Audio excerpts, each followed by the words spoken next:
Clearly, there is a huge transformation underway. We have lifted, according to a very recent UN report, almost 500 million people out of poverty. In fact, the change that will happen in the future, and by the future I mean next 5, 6, 10 years, the fact is we've got FDI to the tune of about $500 to $600 billion in the last few years. Is going to be even more dramatic.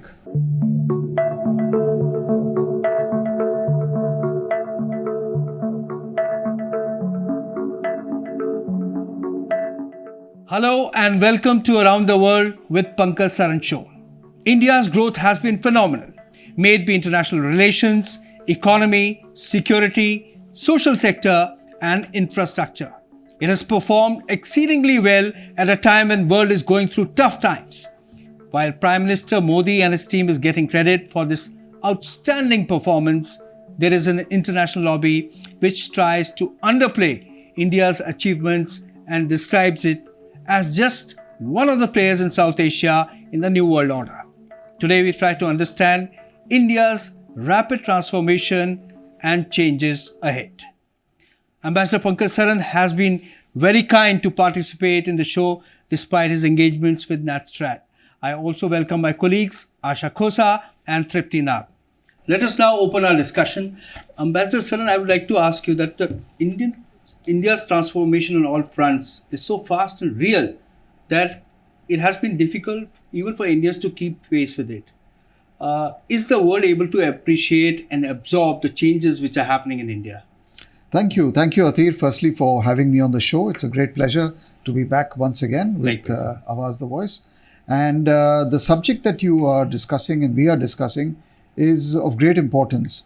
Clearly, there is a huge transformation underway, as you have correctly pointed out. And the transformation that we are going through is not because we want to transform ourselves for the sake of others, but we want to transform ourselves for the sake of ourselves. Sure. For the sake of the 1.4 billion people who constitute at least 1/6 of humanity.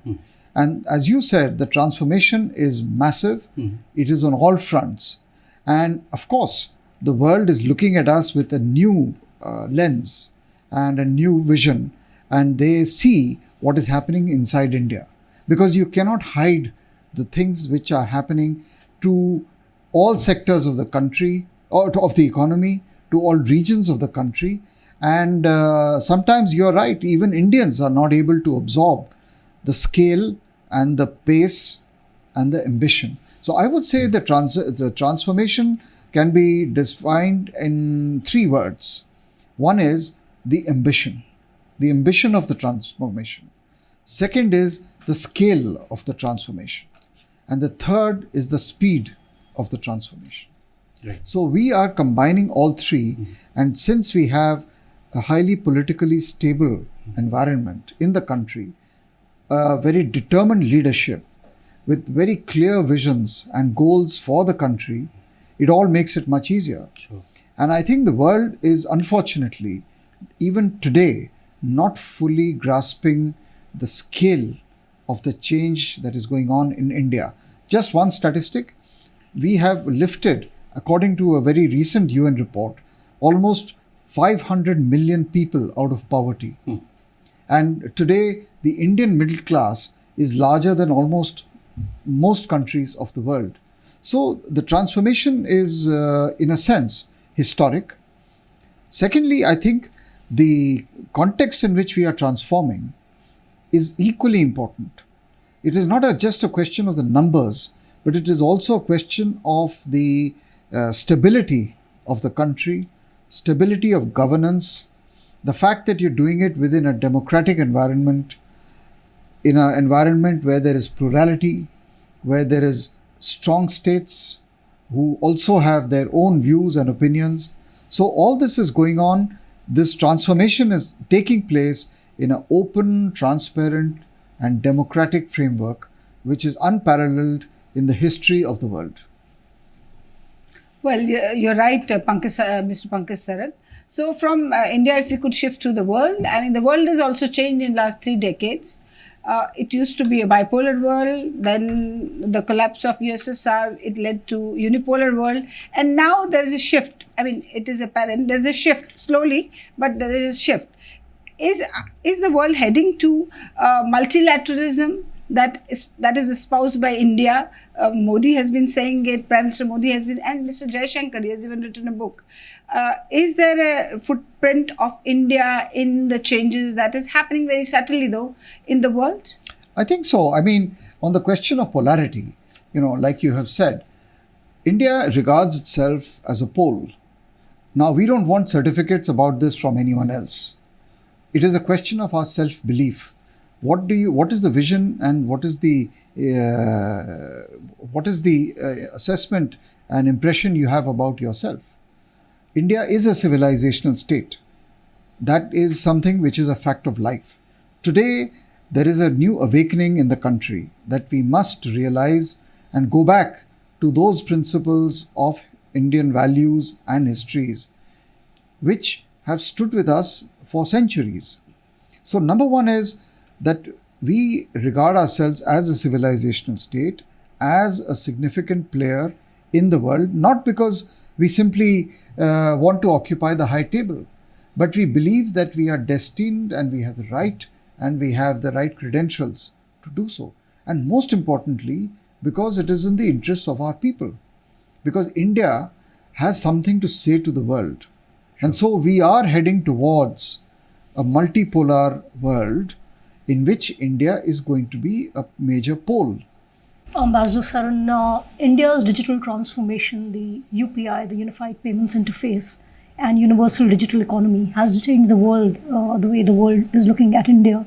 And in fact, I was seeing your center's website, Nat Strat, where you're saying that India is being subjected to a lot of global scrutiny like never before. There was a time we used to be in news for black money for all the wrong reasons, but now we are seeing this huge transformation. The Apple CEO Tim Cook, who was in India a couple of days back, met Prime Minister Narendra Modi, and he said that we are committed to growing and investing across the country, to which the Prime Minister said that he was glad to exchange views on diverse topics and highlight the tech-powered transformation that is taking place in India. Now, with all these changes that we are seeing, I must also flag to you some statistics like PhonePe, Google Pay, and Paytm cumulatively accounted for 96.5% of the total UPI transactions. The Union Minister Ashwini Vaishnaw recently said that the UPI transactions accounted for an equivalent of 55% of India's GDP. Now, these are statistics that are a source of optimism for India. So now, with all this happening, with all this background, isn't this a new model of governance led by Mr. Modi and transparency for the world to follow?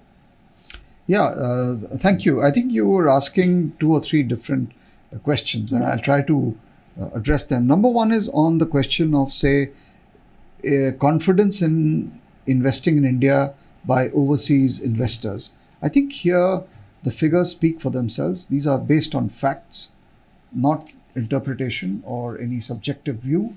The fact is we've got FDI to the tune of about $500 to $600 billion in the last few years, which is amazing because this is not happening across the world. In fact, FDI flows are drying up in most other countries. So that is number one. It speaks for itself. And there are many reasons behind this confidence and desire to invest in India. The second thing you talked about was the role of digital technology in the transformation of India and digitization, etc. Here, I think, let's go back a little bit.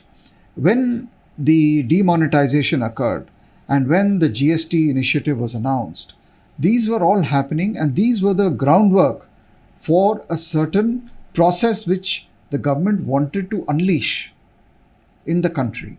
But this was interrupted by the COVID, then by the Chinese aggression in 2020, and then now, of course, the Ukraine war.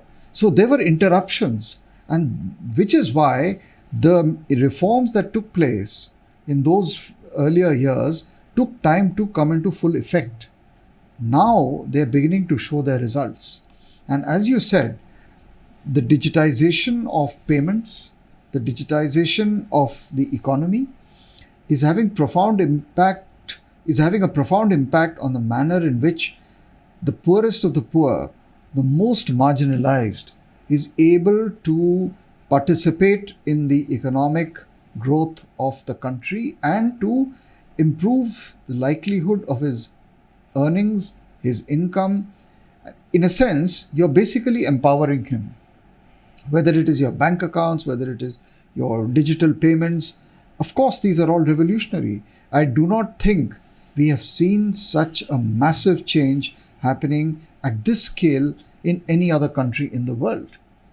And the proof of the pudding is in the fact that all your indices, whether it is GST collection, whether it is the statistics that you have mentioned, they are unbelievable numbers. And linked with all this is the fact that you are doing other initiatives such as the Production Linked Initiative, the PLI, to transfer investments into India from other countries to encourage Indian manufacturers and Indian investors to invest more. So you are actually incentivizing more production. This is so different from what it used to be in the 50s and 60s and 70s. So we have come a very, very long way. And I will only say that the change that we are seeing is going to be even more, in fact, the change that will happen in the future, and by the future I mean next 5, 6, 10 years, is going to be even more dramatic than what we have just seen. Right. Ambassador Saran, India's national security performance has been truly remarkable. And you've also been a part of that system as former Deputy National Security Advisor. Now, so the country's security apparatus under the able leadership of National Security Advisor Mr. Ajit Doval has redefined professionalism, especially in terms of formulating national security policies. Do you see this as a shift from the conventional way of looking at the system? Absolutely. There is no doubt about it that today, one of the lessons you have learned, you learned this during COVID, you learned this during the Chinese aggression in 2020, you learned it now during Ukraine, is that threats to India's national security are no longer just from traditional sources. They're no longer just from military sources or from terrorism. They are coming from a range, whether it is finance, whether it is health, whether it is money laundering, whether it is the information warfare, whether it is your cyber domain, whether it is economic warfare, whether it is trade protectionism, whether it is weaponization of finance. The lesson for us today is that because we are today the largest country in the world, we have already now exceeded China. So we are actually the biggest country in the world. We have multiple exposures across domains, including climate change, global warming. Right. So the security response to these challenges has to be comprehensive, has to be interconnected, has to be holistic, and has to be organic. And this is what the National Security Council Secretariat, for example, or the Indian security architecture has transformed itself to view India's security in a holistic manner. Right. There are no compartments, there are no silos. Of course, there are ministries, but at the top, you have to view national security from a comprehensive and a holistic eye.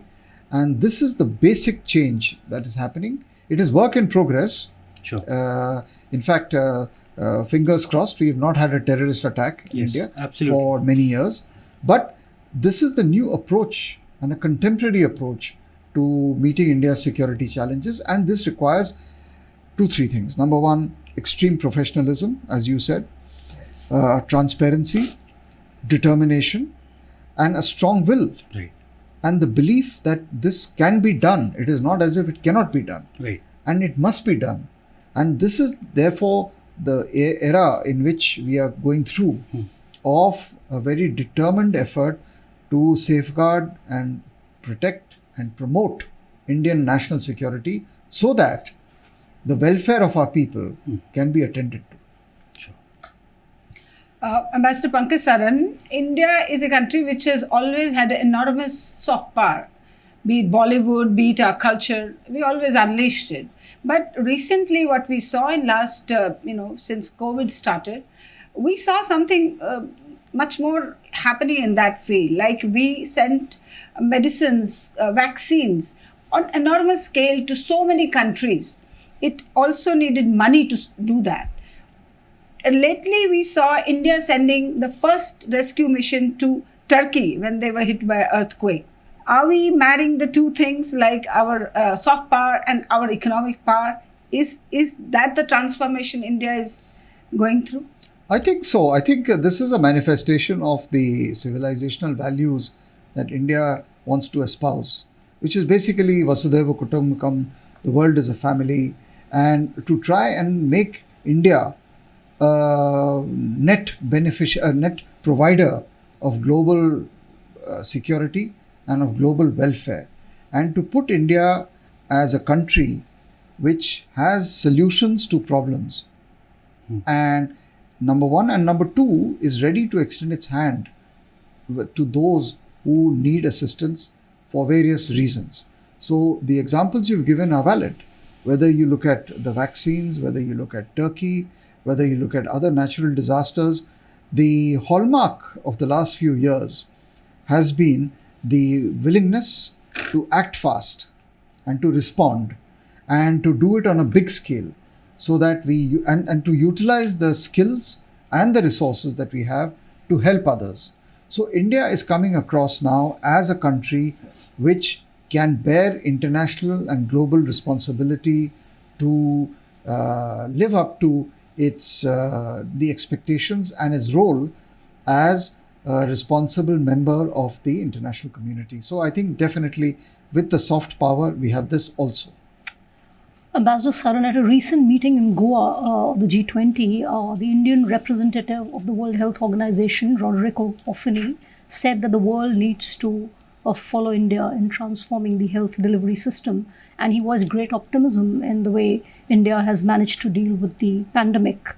Is the world paying attention to these kind of right voices, or are they just seeing India as a huge trade market?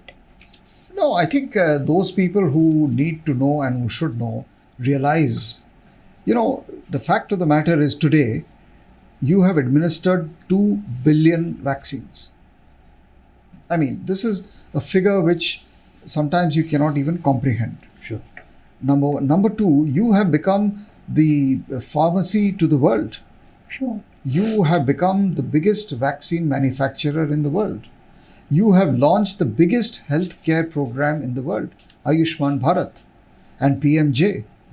So the health sector transformation is enormous. And one of the hallmarks of this government also has been to convert an adversity into an opportunity.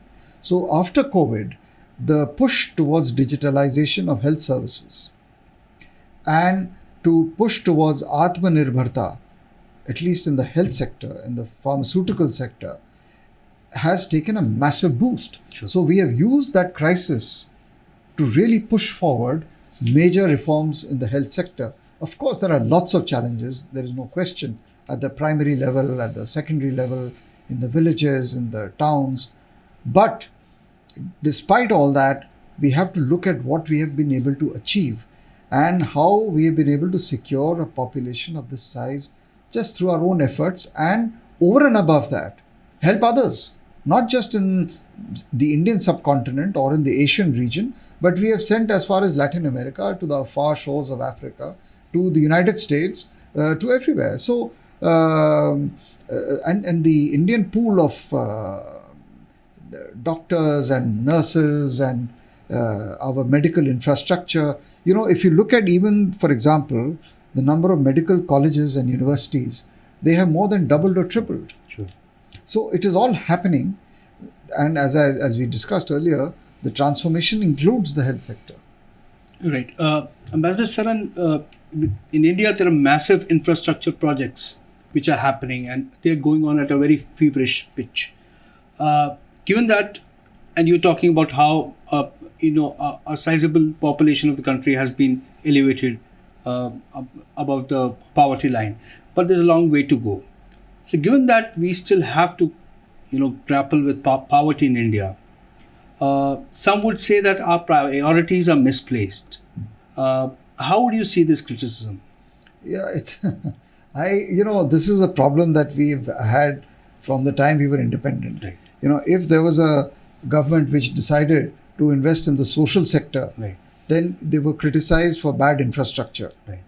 Today, you are investing in infrastructure, Mm-hmm. so you are being criticized for ignoring the social sector. Right. The point is very simple. The point is that the cake or the size of the kitty is fixed. India is a country in which expectations are growing. There is a revolution of expectations. You have to decide at any point in time in 2022 or 2023, how are you going to divide your kitty and how are you going to allocate those scarce resources? Sure. This government has taken the decision that the push has to go to capital expenditure and to the improvement of infrastructure. Right. And this is what we are seeing. Yes, it is accepted that we should be doing everything at the same time. Sure. But the fact is that no government in the world, and certainly no government in India, has the kind of resources to do everything at the same time. You have to make choices. This government has made the choice, but the important thing is that once you make the choice, you must persevere with it and go all out to make that choice a success. So if today you're building 40 kilometers of highways a day, or you are doing massive modernization of your railway sector, your highway sector, your airport and civil aviation sector, and so many other sectors, all of these are going to be used by the poorest of the poor. Today, India is poised to become probably the largest civil aviation market in the world. Yes. You are democratizing air travel. You are modernizing the modes of transportation for the poorest of the poor, which are the railways or the highways. All this is going to add to economic efficiency, to better logistics. So you cut down on logistics costs. It is going to add to employment generation. And simultaneously, the government is also focusing on, obviously, sectors like education and health and other similar softer areas. But the push to infrastructure is visible to all of us. Yes. When you travel across the country, right from Kashmir to Kanyakumari, everywhere, you can see that there is a boom. Some are developing fast, some are not developing so fast, but every corner of the country, from the bordering areas to the coastal areas, are witnessing a massive growth in this foundational infrastructure, which will add definitely points to your economic growth figures. Right. Ambassador Saran, of late we have been seeing there was some protest against India by certain groups whom we know very well who they are. The protests in Australia, New Zealand, UK, etc. Why is this happening now? Is it because India holds the presidency of G20, which is quite prestigious, and the manner in which we are doing those meetings, high-profile meetings, and also because India is growing fast, India is growing the fastest, and there are people, there are elements who will be jealous, who want to disrupt that. What is your assessment of it? I think the assessment is that these are constituencies and people who are living in the past. They do not recognize the present day India, and they do not visualize the future of India the way we do. And they seem to be disconnected with reality. Right. The fact of the matter is that according to all the objective and even the most critical opinion polls, today our Prime Minister is voted as the most popular leader in the world. So the fact is that you can protest and you can do all these activities, but it is not going to change the will and the direction of the people of India who want political stability, who want rapid growth. And of course, we are a culturally diverse, pluralistic society. India lives in its states. It lives in its towns, its cities, its villages, its districts. That is going to continue. The diversity of India, starting from, say, Nagaland and Mizoram to Gujarat to Tamil Nadu, it is there. And today's states are very much the they determine their own future and their own fate. Right. I mean, for example, Uttar Pradesh has put forward a target of developing an economy of $1 trillion. Similarly, each state is today much more conscious of its own advantages, and it is seeking to exploit those advantages. If there are differences within Indian society, which there are bound to be, and it is not easy to govern a society or a people of this scale, it does not mean or justify the kind of actions and antics we see in some of these countries. These are fringe elements, marginalized, do not represent the mainstream view in India among their own compatriots. And of course, there is no doubt that some of them are being sponsored by hostile forces to create difficulties for us at home. And it may probably continue as we go closer to the election. But I don't think that will change the will and the direction of reform in India. Ambassador Saran, as somebody who's practiced international diplomacy for over 3 decades and seen international developments from very close quarters in world capitals, how do you see India charting its path in the new world order at a time when the challenges are mind-boggling, especially in terms of its relations with the United States, Russia, and China?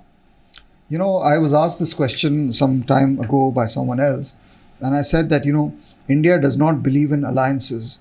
The only alliance we believe in is the alliance which contains India. We don't align ourselves with anyone except with ourselves.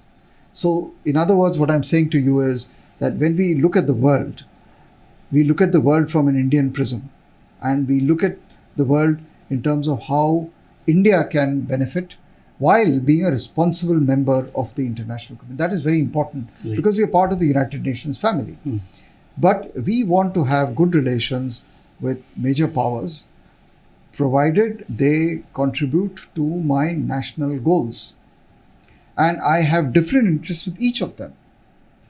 With the United States, I have a certain set of priorities with the United States. With Russia, I have a certain set of priorities. With the European Union, I have a certain set. With Japan, I have a certain set.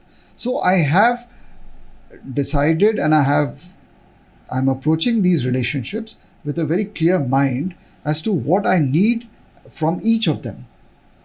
And where I find that there is an adverse relationship, or I have serious differences, like say, for example, in the case of China, I will then act accordingly and act differently.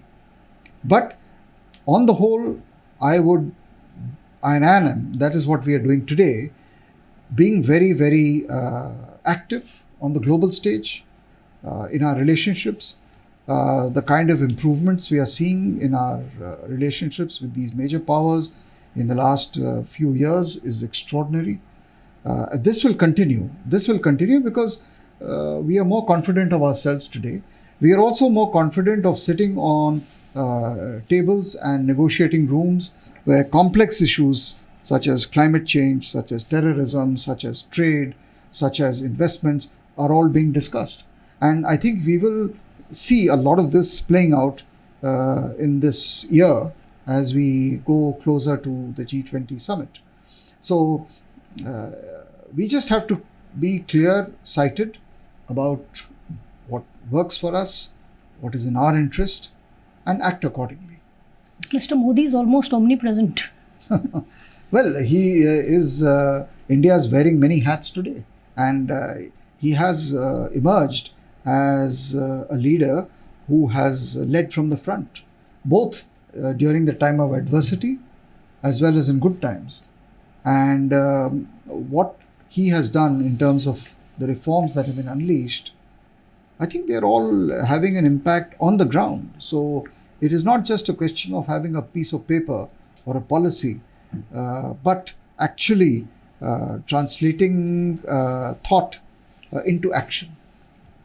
And action which touches every corner of India, every section of Indian society. And he's present both in physical and virtual space. Yes, of course. Ambassador Saran, one question I'd like to ask you.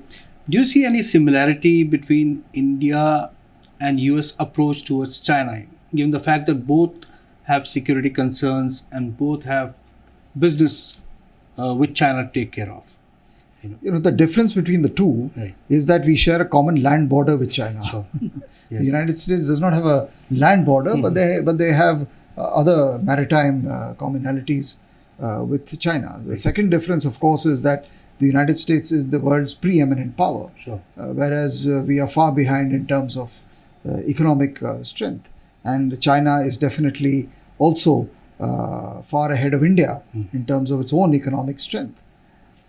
But India and United States have certain common values. We share our common belief in a multipolar world, in the Indo-Pacific being a free, open region where no single power should dominate the region. We also have other security concerns that we do not want any repeat of the old problems that the world encountered in terms of hegemonism or expansionism or the spread of values that are contrary to our values. So the India and the United States relationship is rich enough because of the bilateral content in it. But it, of course, also has a global implications and global context. And we have seen what the United States policy to China is. India has its own policy to China. And wherever we agree, we will cooperate with the United States. United States has shown support for many of India's national security needs. And we will continue to promote those. As India takes big strides in development, we must ensure that we stay the course of growth acceleration, but at the same time, we will have to be watchful of the inimical forces who leave no stone unturned to undermine countries' achievements.